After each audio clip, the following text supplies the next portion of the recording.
So whether we're talking about a geometric or an arithmetic sequence, both of them have a couple different ways of notation for writing those sequences down. And one of the ways is the recursive method, right? So this is a quick review of how we write down sequences and describe them recursively. The basic idea of recursion is that you need to know how the sequence starts, and then you need to know how to get to the next term in the sequence. So two things are needed, right? We need to know the beginning, and we need to know the rule that goes from one term to the next term.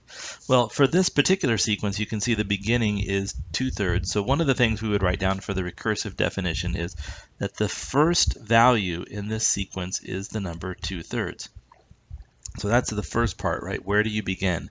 The next thing we need is our recursive definition. And basically this is what it looks like. It says, hey, in order to get to the next value in this sequence, what you're going to do is take the current value you're at and you're going to do something to it. Now, as I look at this, right, what I'm doing here is I move from 2/3 to 2, 2 to 6, and from 6 to 18. Each time I'm multiplying by the number 3. So my recursive rule is, in order to get to the next value, a sub n plus 1, I'm going to use my current value, a sub n, and I'm going to multiply that by the number 3.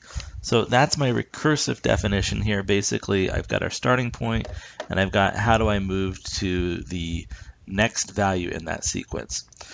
Something similar notation for an arithmetic sequence, it's pretty much the same, right? Again, I need to know what my first value is, and here it's -10. And I'm pretty sure that our textbook uses t sub 1 for recursive one, and it uses a's for recursive. That's not magical, and it's okay if you use either variable.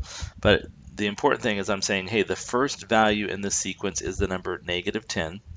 And then I have to have the recursive rule, right? How do I get to the next term if I know what my first term is?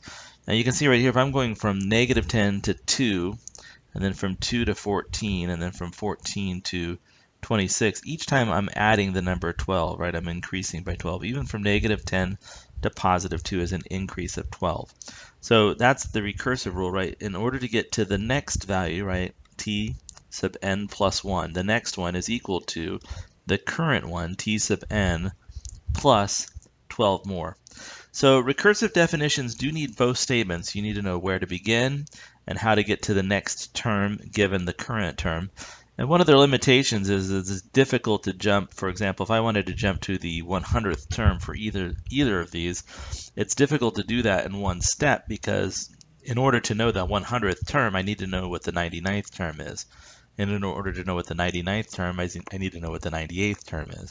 So in order to figure out any particular term, I need to know all the terms that come before it. So that is definitely a limitation. However, it can be much more straightforward and simple to write down recursive definitions as well. And if you're in an environment where you're using, computers, for example, to figure out what a particular term is, it doesn't really matter. If you're using a recursive definition, the computer can do things so quickly that the recursive definitions typically work just fine for us.